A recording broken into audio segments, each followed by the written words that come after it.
How to use templates in Fotor. In this video, I'm going to show you how you can easily do this.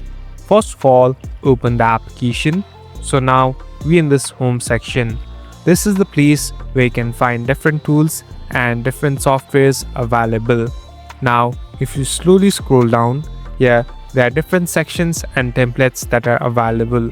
Now we can simply tap on the one that you like. So here I'm tapping on one. Now we're in this editing platform. So this is the place where you can add on your image, and here on the bottom you can even select the templates that you like.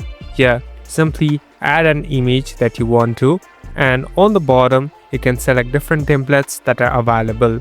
So it's up to you and the way you want to customize. At last, hit on generate video now.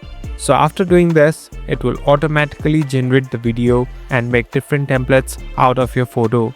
Now you're all set to go. Thank you for watching this video. I hope this video will help you.